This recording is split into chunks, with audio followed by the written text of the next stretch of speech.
Teenage Mutant Ninja Turtles, Teenage Mutant... Обърках го. Turtle Power!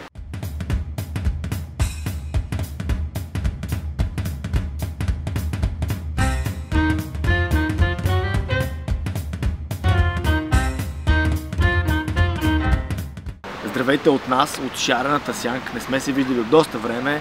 Чак вече навън всичко заприлича на есен. Наистина, аз нямам глас, така че оставам тем, за да ви кажа всичко останало, което имаме да ви казвам. Причината да отсъстваме толкова дълго време от екраните ви е, че всъщност, както забелязвате, сме доста болни. Първо бях аз, толкова зле, сега Антон е... Сега съм аз. Сега Антон е, но това пък ни помогна да прекараме повече време вкъщи, да лежим под завивките и да четем. Така че сме ви избрали две интересни заглавия, които се надяваме да попаднат и във вашия есенен лист. И нямат нищо общо помежду си, така абсолютно че нищо. Разнообразието е на ниво. Ще започнем с мен и с просто спас. Да, ето виждате го, малко може би свети, блести. Популярният заек, анимационен заек, който може би много от вас познават от страницата Просто спас във Facebook. Заекът, който е недоволен от всичко, който основателно е недоволен от всичко, което се случва в нашата мила родина и в столицата, където той също живее, вече оживява и в хартиен формат. Както може би сте разбрали, бяхме и на премиерата на комикса Просто спас на Comic-Con. Там имаше много хора, които имаха интерес към него, което е чудесно, защото изглежда много хора също като Спас не са доволни от това, което им се случва. В тези 40 страници, 40 и няколко страници, авторът Стен Дамянов ни разказва една цяла история. Забравете за едностраничните комиксчета в страницата Просто Спас. Това е една цяла история, 40 странична. Първо ни запраща в детството на заека Спас и ни запознава с неговия приятел Бори. Една ужасно дразнеща мечка. Бори, още от хлапе, замесва Спас и Страхил вълка в разни неприятни неща. И това продължава. Мале, гласът ми е страхотен. Гласът ми е точно като за разказване на приказка с зайчета, вълци и мечки. Живял някога един малък Спас. С неговият приятел Страхил и неговият не толкова добър приятел Бори, те се озовали в една гора. И Бори намерил едно съкровище. И един ден Бори решава, че ще се възползва от своите стари другари, вече които всички са стари, и ще се опита да намери съкровището, за да си оправи жалкия живот, в който разчита на талони от лотари и на дълбоката си вяра в Бог, за да му върви. Ама не му върви, защото не става така. Не става, както ще разберете вие от този комикс. Тези от вас, които са посещавали страницата Просто Спас, знаят как рисува Стен Дамянов. Тук ще се насладите на същия стил. И е много хубаво, че една такава весела, полека, макар и на моменти мрачна история се появява в хартиен формат у нас. Ето още една надежда за комиксите, включително и тези, които са си авторски, български, а не са нещо преводно с супергерой. Така че препоръчвам Просто Спас, се позабавляват. И супер много ме забавлява как Стен подписа комикса ни за семейство Бирови. И така, след Просто Спас и графичното изобразяване на една съвременна България, макар и под образа на зайци и на мечки, аз пък ще ви върна назад във времето, когато Джазъм беше млад. Ще си говорим за Франсис Скот Фицджералд и този прекрасен сборник "Бих умрял за теб" и други изгубени истории, който издателска къща Хермес пуснаха съвсем наскоро на пазара. Казвам прекрасен, защото наистина е много голям, много пълен и информативен, с твърди корици, макар че наистина трябваше да има злато по него. В смисъл, да кажем, че просто не е моят цвят. Господата, които може би биха казали, че това не е тяхната книга, ще сбъркат, само заради оформлението, защото това е, може би, един доста пълен поглед върху Фицджералд извън митовете и легендите. Всички, надявам се, почти всички сме чели Великия Гетсби, всички знаем за неговата трагична любовна история с Зелда, която всъщност реално конкурира историята на Гетсби.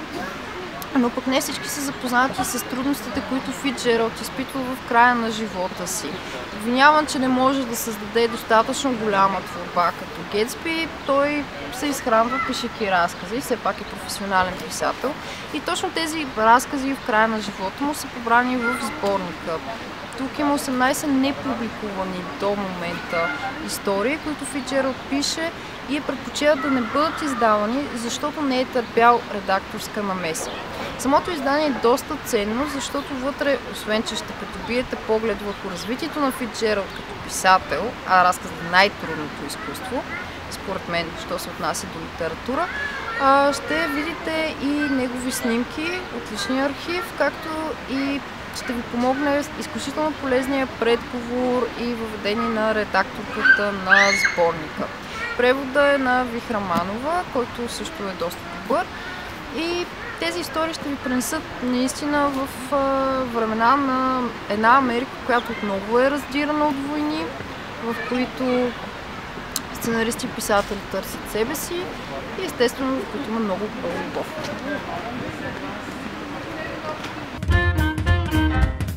Това са нашите предложения в първият истински есенен брой на книги под завивките за 2018 година.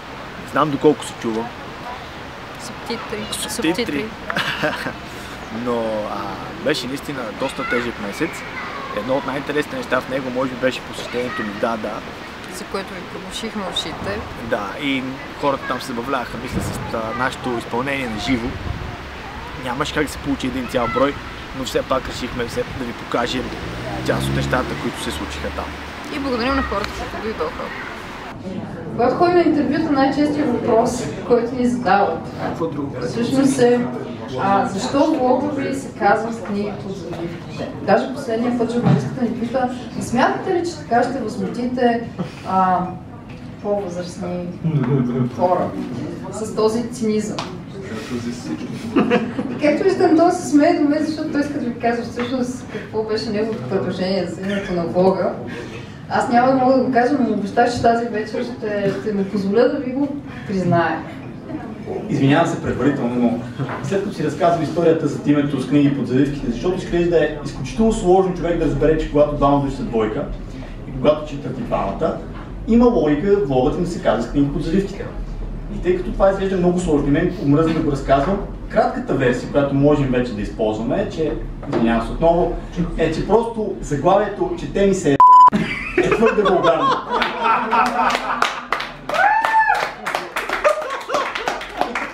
Един консенсусен вариант, който е малко по-адекватен и нормален, да се стигна с книги под завивките. Благодаря ви и се извинявам с трети път. Но така да, ако се казахме така, както ти искаше, щяхме да си правим едни банърчета с книгоразделители и страници, да питаме ти сложи ли книгоразделителя между страници. Оле, той тук му оказа.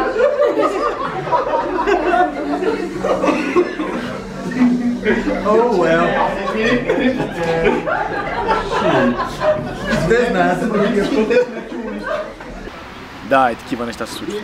Не бяхме виновни ние, но все пак благодарим на всички, които бяха там. Благодарим на майката с детето, която не ни се разсърди за това. И така, това беше всичко от нашия есенен брой на С книги под завивките. Да, може да продължите да ни следите, наблюдавате и преследвате в нашата страница в Facebook С книги под завивките, разбира се, нашия YouTube канал С книги под завивките и в Instagram С книги под завивките. Благодаря, че довърши, защото нямам глас. Това беше всичко от нас, до следващия път. Чао! Чао! Една мръсна долна котка. Защо не говориш така? Защото си ближа топките.